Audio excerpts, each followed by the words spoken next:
കഴിഞ്ഞ വർഷങ്ങളെല്ലാം മരണത്തിൻ കരിനിഴലേശാതെന്നെ. കഴിഞ്ഞ വർഷങ്ങളെല്ലാം മരണത്തിൻ കരിനിഴലേശാതെന്നെ. കരുണയും ചിറകടിയിൽ പൊതിഞ്ഞു സൂക്ഷിച്ചതാ. കരുണയും ചിറകടിയിൽ പൊതിഞ്ഞു സൂക്ഷിച്ചതാ. നന്ദിയാൽ നിറഞ്ഞു മനമേ, നന്മ നിറഞ്ഞ മൗനതനാ. നന്ദിയാൽ നിറഞ്ഞു മനമേ, നന്മ നിറഞ്ഞ മൗനതന. യേശുരാജനെ എന്നു സ്തുതിപ്പീ, യേശുരാജൻ എന്നു സ്തുതിപ്പീ. അസാധ്യമായതെല്ലാം കർത്താവ് സാധ്യമായി മാറ്റിയല്ലോ. അസാധ്യമായതെല്ലാം കർത്താവ് സാധ്യമായി മാറ്റിയല്ലോ. അത്യന്തം കൈപ്പായതോ സമാധാനമാക്കിയല്ലോ. അത്യന്തം കൈപ്പായതോ സമാധാനമാക്കിയല്ലോ. നന്ദിയാൽ നിറഞ്ഞു മനമേ, നന്മ നിറഞ്ഞ മൗനതനാ.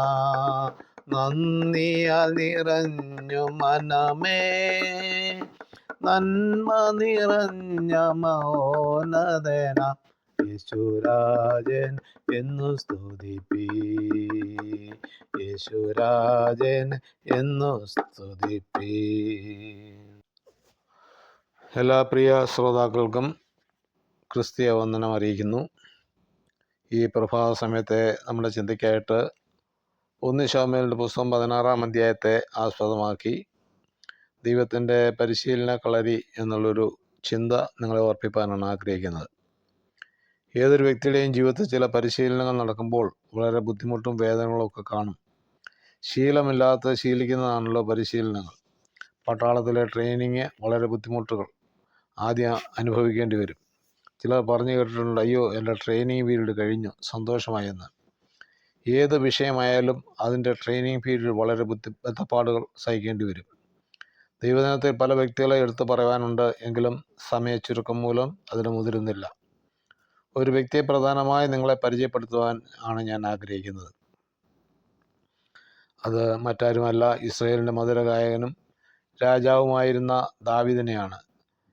ബേത്ലഹേമിൽ ഈശായുടെ പുത്രന്മാരിൽ ഒരുത്തനായിരുന്നു ദാവീദ്. കോമളരൂപിയായ ഇളയ മകനായ ദാവീദ് മാതാപിതാക്കളുടെ ആജ്ഞ അനുസരിച്ച് വളർന്നു വരികയായിരുന്നു. തൻ്റെ ജ്യേഷ്ഠ സഹോദരന്മാർ പലരും ശൗലിൻ്റെ പട്ടാളത്തിലായിരുന്നു. ദാവീദിനെ ആടുകളെ പരിപാലിക്കാനുള്ള ദൗത്യമാണ് മാതാപിതാക്കൾ നൽകിയത്. എതിർ പറയാതെ സന്തോഷത്തോടെ തൻ്റെ കർത്തവ്യം ചെയ്തു. ഇസ്രായേലിൻ്റെ രാജാവായി തിരഞ്ഞെടുക്കപ്പെട്ട ശൗൽ ദൈവത്തോട് അനുസരണക്കേട് കാണിച്ചത് മൂലം തന്നെ രാജസ്ഥാനത്ത് നിന്ന് ദൈവം നീക്കിക്കളഞ്ഞു.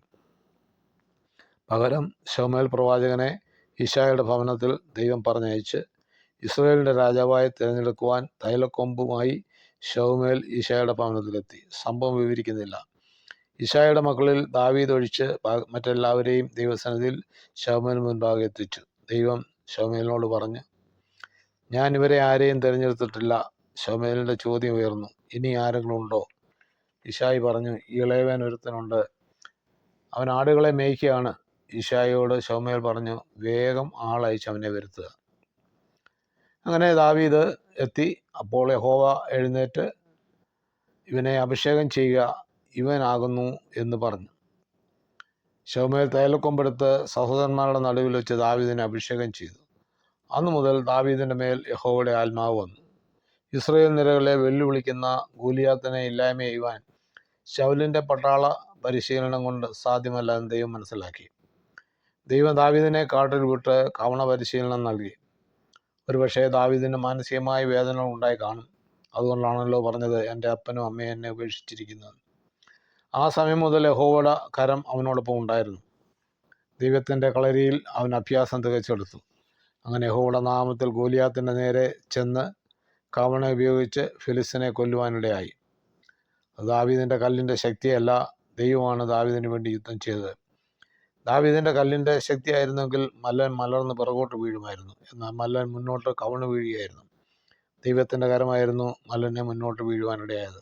പ്രിയ ശ്രോതാക്കളെ, ഒരുപക്ഷെ ദൈവം നിങ്ങളെ ചിലത് അഭ്യസിപ്പിക്കാൻ ഒറ്റയ്ക്ക് ചില സാഹചര്യങ്ങളിലേക്കും നിങ്ങളെ പറഞ്ഞു വിടും. നിരാശപ്പെടരുത്.